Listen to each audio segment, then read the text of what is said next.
எல்லாருக்கும் வணக்கங்க. Cook to easy சேனலுக்கு உங்களை அன்புடன் வரவேற்கிறேன். இன்றைக்கி நம்ம பார்க்க போகிற ரெசிபி கிரேப்ஸ் ஸ்குவாஷ். இந்த ரெசிபியை வீட்டிலையே சுலபமாக எப்படி செய்கிறதுன்னு பார்க்க போகிறோம். வாங்க இதுக்கு தேவையான பொருட்களை பார்க்கலாம்.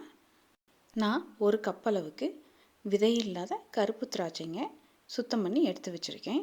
எப்பயுமே நம்ம கிரேப்ஸை சுத்தம் பண்ணுறதுக்கு ஒரு பவுலில் கிரேப்ஸை போட்டு தண்ணி ஊற்றி அது கூடவே கல்லுப்பு கொஞ்சம் போட்டு நல்லா கலந்து 2 நிமிஷம் விட்டுட்டு கழுவி எடுத்தோம்னா நமக்கு கிரேப்ஸில் மேல்புறம் இருக்கக்கூடிய அந்த மருந்தெல்லாம் போயிருங்க. இப்படி நான் ஒரு கப் அளவுக்கு கிரேப்ஸ் எடுத்து வச்சுருக்கேன்.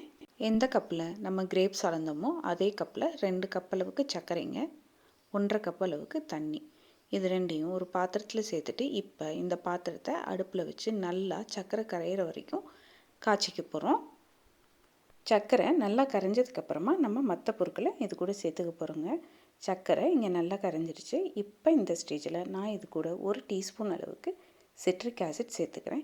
அது கூடவே 1 டீஸ்பூன் அளவுக்கு வெண்ணிலா எசன்ஸும் நான் சேர்த்துக்கிறேன்.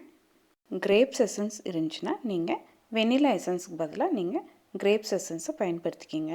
அவ்வளோதாங்க. இந்த சிட்ரிக் ஆசிடும் எசன்ஸும் நல்லா கலந்ததுக்கப்புறமா நம்ம ஸ்டவ்வை ஆஃப் பண்ணிவிட்டு இந்த சுகர் சிரப்பை கம்ப்ளீட்டாக ஆற வச்சுக்க போகிறோங்க. சுகர் சிரப் நல்லா ஆறிடுச்சுங்க. நம்ம எடுத்து வச்சுருந்த கிரேப்ஸை நான் மிக்சியில் அடித்து எடுத்திருக்கேன். இப்போ இந்த சிரப்போடு நம்ம அடித்து எடுத்து வச்சுருக்க கிரேப்ஸ் அதை கலந்து நல்லா மிக்ஸ் பண்ணிக்கிங்க. நல்லா கலந்ததுக்கப்புறமா வடிகட்டி எடுத்துக்கிட்டிங்கன்னா நம்மளுடைய கிரேப் ஸ்குவாஷ் ரெடி ஆயிருங்க.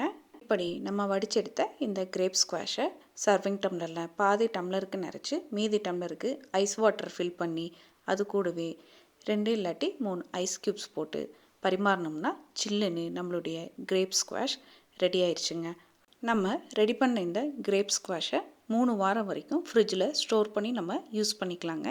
இந்த சிம்பிளான ரெசிபியை நீங்களும் வீட்டில் ஒரு முறை ட்ரை பண்ணி பாருங்கள்.